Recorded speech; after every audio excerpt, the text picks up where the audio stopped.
যে দেখতে পাচ্ছেন আমাদের হাঁসটা কত সুন্দর। এটা হচ্ছে একটা হাঁসের বাচ্চা আর কি, মানে যেগুলো ফিমেল ছিল সেগুলোর বাচ্চা তোলাইছে, বড় হয়েছিল, সেই বাচ্চার মধ্যে যেটা বড় বাচ্চা ছিল সেটাই আর কি। কি কারণে মারা গেল সেটাও বুঝলাম না।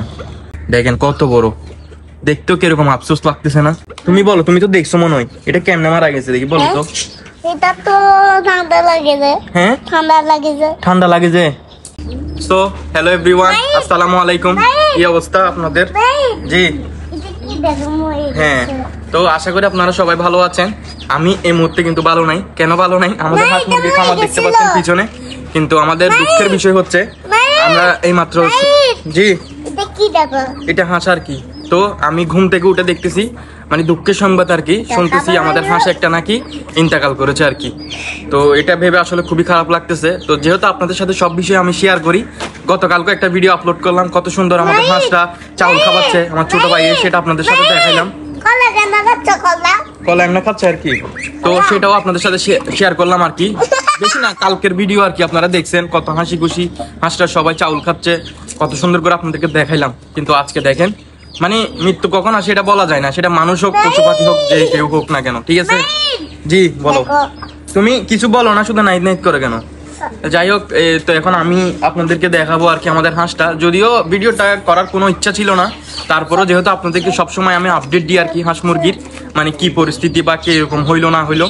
তো এখন এটা একটা লস প্রজেক্ট, তো যার কারণে এটাও আপনাদের সাথে শেয়ার করা দরকার। কারণ আপনারা সবসময় পাবেন হাঁস মুরগি পাললে বাচ্চা দিবে, অনেকগুলো হাঁস হবে, খাইতে পারবেন, বিক্রি করতে পারবেন, এটা কিন্তু আসলে এর ভেতরে কিন্তু ওগুলো মারাও যায়, অনেকগুলো লস হয়। তো যাই হোক, আমাদের এটা কোনো ব্যাপার না, যাই মৃত্যু আসছে, এটা যেহেতু ভাগ্যে ছিল না, এটা অন্য দিক দিয়ে আমাদের হয়তো অন্য একটা বিপদ ছিল, এটা দিয়ে কাটিয়ে গেছে আর কি। তো আমাদের হাঁসটা যেখানে আছে আর কি, একটু দেখাও, কাছে নিয়ে আসো। এই যে দেখতে পাচ্ছেন আমাদের হাঁসটা কত সুন্দর। এটা হচ্ছে একটা হাঁসের বাচ্চা আর কি, মানে যেগুলো ফিমেল ছিল সেগুলোর বাচ্চা তোলাইছে, বড় হয়েছিল, সেই বাচ্চার মধ্যে যেটা বড় বাচ্চা ছিল সেটাই আর কি। দেখেন কত বড়, দেখতেও কিরকম আফসোস লাগতেছে না? আসলে এগুলো দেখলে, এগুলা ভাবলে বুঝছেন, তখন আর হাঁস মুরগি পালতে ইচ্ছে করে না যখন এরকম মারা যায়। মানে এটা খুবই খারাপ লাগে, একেবারে মর্মতান্ত্রিক। মানে ভালো কোনো অসুখ নাই, বিসুখ নাই, কিছু নাই, মানে হঠাৎ কথাবার্তা ছাড়া কি কারণে মারা গেল সেটাও বুঝলাম না। আপনার তুমি বলো, তুমি তো দেখছো মনে হয়, এটা কেমনে মারা গেছে দেখি বলো তো। এটা তো ঠান্ডা লাগেছে। হ্যাঁ ঠান্ডা লাগেছে। ঠান্ডা লাগেছে। তুমি কি করতেছো? মোবাইল নিয়ে ব্যস্ত? তো তুমি বলো না হাঁস এটা কেমনে মারছে, তুমি না দেখছো বলে বলো। সানিমে দেখছে? আচ্ছা আচ্ছা। আমাদের বাকি হাঁসরা আমরা বাহিরে ছেড়ে দিছি আর কি, আপনাদেরকে একটু দেখাচ্ছি, এই পাশে একটু দেখাও, ওই যে দেখো এখানে দেখা যাচ্ছে, ওদেরকে আমরা বাহিরে ছেড়ে দিচ্ছি। যেহেতু আমরা এখানে একটা বর্ডারের মতো করে ঘরের মধ্যে আমরা বন্দি করে রাখি, তো মাঝে মধ্যে হচ্ছে ছেড়ে দিই ওদেরকে। তো এখন ছেড়ে দেওয়া হয়েছে, সবগুলো এখানে বাহিরে আছে। তো এখন 10টা ছিল, মানে মা ছেলে মেয়ে সবগুলো মিলাই আর কি, বড় ছোট সবগুলো মিলাই। তো এখন একটা কমে গেছে আর কি, 9টা হয়ে গেছে আর কি। তো দেখা যাক এগুলো আসলে কতদিন লড়াই করে থাকতে পারে বা কিভাবে টিকে থাকতে পারে সেটা জানি না, তো আপনাদেরকে আপডেট দিব। তো আসলে এটা খুবই খারাপ লাগতেছে, আপনাদেরও হয়তো বা আমার এই কথাটা শুনে খুবই খারাপ লাগতেছে, আসলে বলার কোনো ভাষা নাই, ঠিক আছে? মানে এটা যদি অন্য কিছু হইতো তাহলে আরো বেশি খারাপ লাগতো, তাই না? এখন হাঁস যে এটা আমরা হয়তো একটু পরে আমরা কাটিয়ে উঠতে পারবো, এটা কিছুই লাগতেছে না। তো আসলে এরকম আর কি, মানে 1 সেকেন্ডের কোনো ভরসা নাই, যে কোনো মুহূর্তে মানুষের মৃত্যু হতে পারে, সেটা মানুষ হোক পশু পাখি হোক, যে কোনো প্রাণী, তো ঠিক আছে? তো যারা পালে তাদের আসলে খুবই খারাপ লাগে এই জিনিসটা, হয়তো আপনাদের থেকে তেমন কিছু লাগতেছে না। যারা হাঁস মুরগি পালেন তারা হয়তো বা এই জিনিসটা বুঝতে পারতেছেন কতটা খারাপ লাগে, ওদের পিছনে কতটা খাটনি করতে হয়। দেখো আমাদের কবুতররা আছে এখানে, সবাই এখানে উঠতেছে। তো যাই হোক, ভিডিওটা আর বেশি বড় করার ইচ্ছা নাই আর কি। আমাদের এখানেও আছে, দেখো এখানে দেখা যাচ্ছে, এই দেখেন এই ছোট বাচ্চা, এগুলো হচ্ছে একেবারে ছোট সাইজ, একটু কাছে নিয়ে আসো। এগুলো হচ্ছে একেবারে ছোট সাইজের, এগুলোর থেকে একটু বড়, মানে যেটা একটু বেশি গ্রো পাইছে আর কি। সবাই বসে আছে এখানে, দেখেন একজন, এখানে একজন, এখানে একজন, ওইখানে 2জন, এই পাশে দেখাও, সবাই ওরা বসে আছে। আসলে ওরা কি এমনি বসে আছে ক্লান্ত এটা ভাবতেছেন? কখনোই এটা না, ওরা আসলে টেনশন করতেছে আর কি, যেহেতু ওদের একজন সঙ্গী বা ভাই বোনেন একজন মানে ওদের কাছ থেকে হারিয়ে গেছে, যার কারণে ওরা সবাই টেনশন করতেছে আর কি। আর ওদিকে আমার মামাতো ভাই কন্টিনিউসলি ডাকতে আছে, আমি বুঝি না কেন ডাকে, শুধু ডাকে। বলো বলো বলো, কেন ডাকো? বড় হাঁসগুলা আপনাদের এখানে বসে আছে। আরেকটা জিনিস আমি দেখাই, এটা হচ্ছে বাচ্চা, ঠিক আছে? এটা হচ্ছে বাচ্চা, এইগুলো একটু অনেক বড় হয়েছে, গ্রো করছে। ওই পাশের ওইটাও একটু বড় হয়েছে, ঠিক আছে? আর ওগুলো হচ্ছে মোটামুটি ছোট। তারপর যেটা মারা গেছে সেটাও বড় হয়েছে আর কি। তো যাই হোক, বাকি সবাই বসে বসে ওরা চিন্তা করতেছে। ওরা কিন্তু সব বুঝে, ঠিক আছে, কিন্তু কথা বলতে পারে না।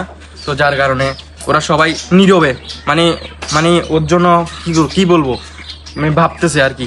মানে একটা সাউন্ড পর্যন্ত নাই, দেখেন আপনারা, দেখেন একটা সাউন্ড পর্যন্ত নাই, একেবারে সাইলেন্ট।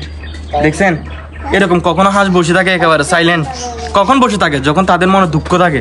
দেখেন সবাই বসে আছে। আসলে আমার থেকে অনেক খারাপ লাগতেছে, কিন্তু আমি ক্যামেরায় আপনাদেরকে দেখাচ্ছি আমি খুবই হাসি খুশি, কিন্তু আসলে আমার ভেতরটা ফেটে যাচ্ছে, কারণ আমাদের হাঁস হারিয়ে গেছে। কিন্তু এটা তো আর কান্না করে বুঝাইতে পারতেছি না, ঠিক আছে? তো যার কারণে ভিতরে দুঃখ থাকলেও সেটা আপনাদেরকে হাসি খুশি ভাবে দেখাচ্ছি আর কি, এই আর কি। আর একটু কাছে আসো, দেখেন ওরাও দেখেন, মানে ওদের দিকে তাকালে আমার নিজের থেকে এখন ইমোশনাল হয়ে যাচ্ছি। যদিও আমি নিজেকে ইমোশনাল করতে চাচ্ছি না, তারপর আমি ওদের দিকে যখন তাকাচ্ছি তখন মানে আমার কি বলবো, আমি বলে বুঝাতে পারতেছি না আপনাদেরকে, মানে এতটা খারাপ লাগতেছে। যাই হোক, তারপর একটু হাসি রাখতে ট্রাই করতেছি। ফেসের মধ্যে দেখতে পাচ্ছেন আপনারা আমি মুখে একটু হাসি ভাব নিচ্ছি, কিন্তু ভিতরে কিন্তু হাসি আসতেছে না। তো যাই হোক, এটা একমাত্র তারাই বুঝবে যারা হাঁস মুরগির খামার করে আর কি, আর কেউ বুঝবে না। আপনারা যারা এই ভিডিওটা দেখতেছেন তারা এমনি দেখতেছেন, কিন্তু এই দুঃখটা বুঝবেন না। একটা হাঁস হারিয়ে যাওয়া মানে কি, এটা খুবই মানে ছোট থেকে আপনি একটা জিনিস ভাবেন, ছোট থেকে আপনি বড় করছেন, এটাকে তিলে তিলে মানুষ করছেন, খানা খাওয়াইয়ে আপনি যত্ন করে। খানার কথা বাদে দিলাম, খানা তো আপনি যাকে যে কাউকেই দিতে পারেন, ঠিক আছে? সেটা কোনো ব্যাপার না। হ্যাঁ বলো, কান্না করতেছে? আচ্ছা, এখন আর কি বলবো, আমি নিজেও মানে বাসা হারিয়ে ফেলছি, আমি আর বলার কোনো ভাষা নাই। ঠিক এই সেম জায়গায় কালকের ভিডিওটা আমি আপলোড করছি, সেম জায়গায় আমার ছোট মামাতো ভাই আর কি, সে হাঁসকে চাল দিচ্ছে, সেটা আপনাদেরকে দেখাইলাম। মানে কত আনন্দ করে তারা ভিতর থেকে চালগুলো খাচ্ছে, সেটাও আমি আপনাদেরকে দেখাইলাম। কিন্তু দেখেন, মাত্র একটা রাত পার হইতে এটা মারা গেছে হচ্ছে আপনার 12টা বাজে, বুঝছেন? এই সকালে 12টা বাজে আর কি। এখন হচ্ছে প্রায় 1টা প্লাস হয়ে গেছে। দেখেন, মানে চোখের সামনেই মারা গেছে, মানে একেবারে কোনো কিছুই নাই, হঠাৎ কথাবার্তা ছাড়া মারা গেছে, এই আর কি। যাই হোক, ভিডিওটা অনেকটাই লং হয়ে গেছে। এখন আমাদের হাঁসটাকে আর একটু দেখাও, যদিও মৃত জিনিসকে দেখানো তেমন একটা ঠিক না, তারপরও আপনাদেরকে একটু দেখাচ্ছি। মানে কতটা মায়া লাগে জিনিসটা দেখলে, খুবই খারাপ লাগে। তো এটাকে এখন আমরা মাটিতে পুঁতে ফেলবো আর কি। তো আজকের মতো ভিডিও এখানে শেষ করতেছি। আপনারা সবাই কমেন্টে বলবেন আপনাদের মতামত, কার মতামত কেমন অবশ্যই বলবেন। তো আজকের মতো ভিডিও আমি এখানে শেষ করতেছি। দেখা হচ্ছে নতুন কোনো ভিডিওতে। ততক্ষণ আপনারা সবাই ভালো থাকবেন, সুস্থ থাকবেন আর নিজের যত্ন নেবেন। আল্লাহ হাফেজ।